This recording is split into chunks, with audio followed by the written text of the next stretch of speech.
চট্টগ্রামের সীতাকুণ্ডের জঙ্গল সলিমপুরে রবিবার গভীর রাতে র্যাবের ওপর হামলা চালায় সন্ত্রাসীরা। হামলাকারীরা এক্সকাভেটর দিয়ে র্যাবের জন্য নির্মাণাধীন অস্থায়ী ক্যাম্প গুঁড়িয়ে দেয়, ভেঙে ফেলে স্থায়ী ক্যাম্পের দেয়াল।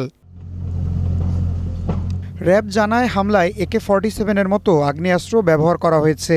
পরিস্থিতি নিয়ন্ত্রণে র্যাব, পুলিশ ও বিজিবি যৌথ অভিযান চালায়। মঙ্গলবার পুলিশ সদর দপ্তরে ঈদযাত্রা মনিটরিং সেল পরিদর্শন শেষে সংবাদ সম্মেলনে স্বরাষ্ট্রমন্ত্রী বলেন, জঙ্গল সলিমপুরে সন্ত্রাসীরা যে দুঃসাহস দেখিয়েছে সেটি কঠোরভাবে নির্মূল করা হবে। Presenting Walton Crystal Series. Switch to premium. Switch to Crystal. তারা যে উদ্যত আচরণ করেছে, যে দুঃসাহস দেখিয়েছে, সেটা আমরা খুব কঠোরভাবে নিয়ন্ত্রণ করব। আগামী দিনে আমি এখনই পরিকল্পনা ফাঁস করতে চাই না। ইনশাআল্লাহ দেশে আইনের শাসন প্রতিষ্ঠা হবে।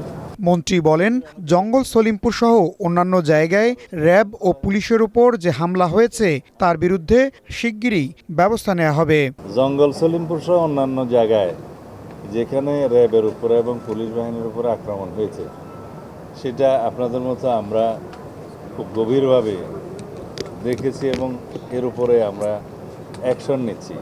সেটা আপনাদের সামনে যখন দৃশ্যমান হচ্ছে ইতিমধ্যে, তখন আপনারা দেখতে পাবেন। এদিকে জঙ্গল সলিমপুর ক্যাম্পে হামলার ঘটনায় র্যাবের দুর্বলতা ছিল বলে স্বীকার করেছেন বাহিনীর মহাপরিচালক। জাতীয় ঈদগাহের নিরাপত্তা পরিদর্শন শেষে সাংবাদিকদের তিনি বলেন, কোনোভাবেই ইয়াসিন বাহিনী বা অবৈধ দখলদার কেউ জঙ্গল সলিমপুরে প্রবেশ করতে পারবে না। ইয়াসিন বাহিনী আমাদের চেয়ে শক্তিশালী হয়েছে, এটা ভাবার কোনো সুযোগ নাই। তারা অতর্কিত কাজটা করেছে এবং আমার মনে হয় আমাদের কিছুটা দুর্বলতা ছিল, এটা অস্বীকার করার উপায় নেই।